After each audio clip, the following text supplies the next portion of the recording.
It will not be a Merry Christmas for millions of Americans who have lost their job because of the pandemic.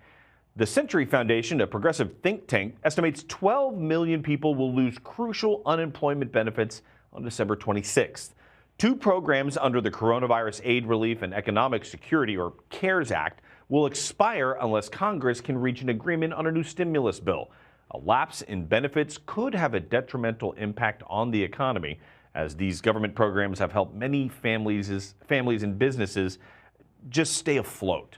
For more on this, I want to bring CBS News MoneyWatch reporter Aimee Picchi in.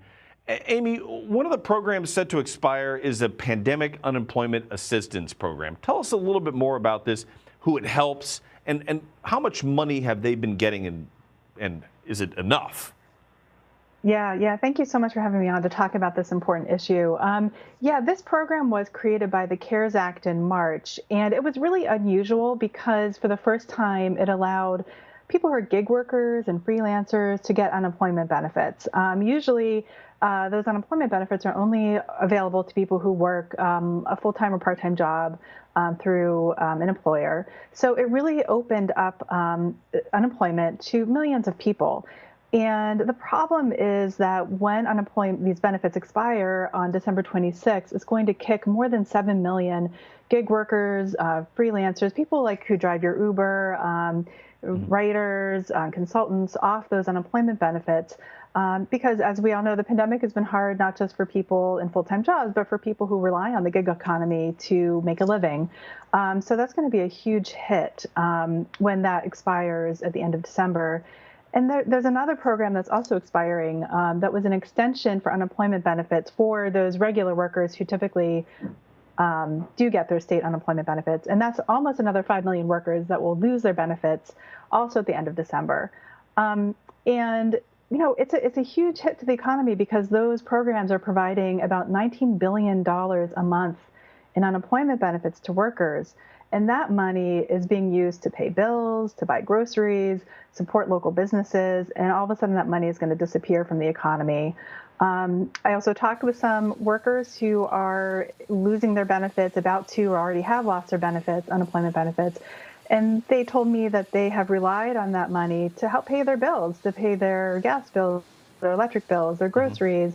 It's a stretch. These benefits aren't a huge amount right now. The typical weekly benefit on unemployment is about $330 a week.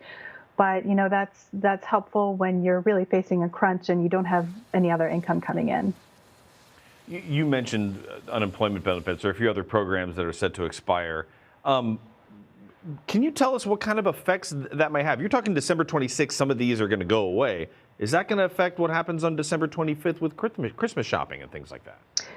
There is some concern. I mean, the interesting thing is that the economy, what we've seen so far, has really been a K-shaped recovery, that people who can work remotely and have kept their jobs they're doing okay. But a lot of workers who can't work remotely, restaurant workers, service workers, are really having a hard time. And so there is some concern that it is going to impact holiday shopping.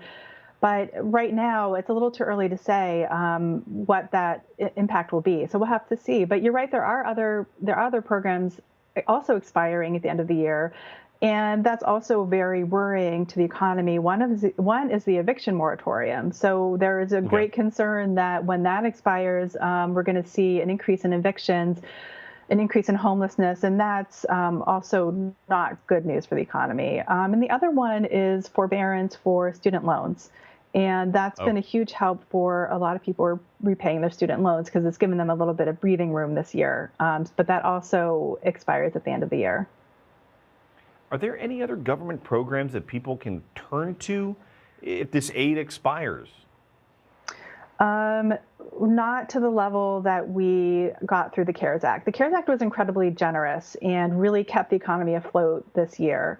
So, there is regular state unemployment, but the problem is that if you are one of those people who signed up for state unemployment at the beginning of the pandemic, you are running out of those benefits about now. And then a lot of those, as we were talking about, a lot of those benefits will expire at the end of the year.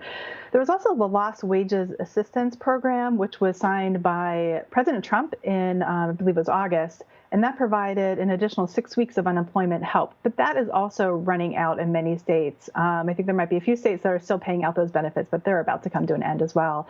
And that provided an additional, I think, $300 a week for people who were out of work. There's no good time for this, but the timing couldn't be any worse. Unemployment's already high, COVID cases are spiking, and they're expected to continue spiking the next couple months.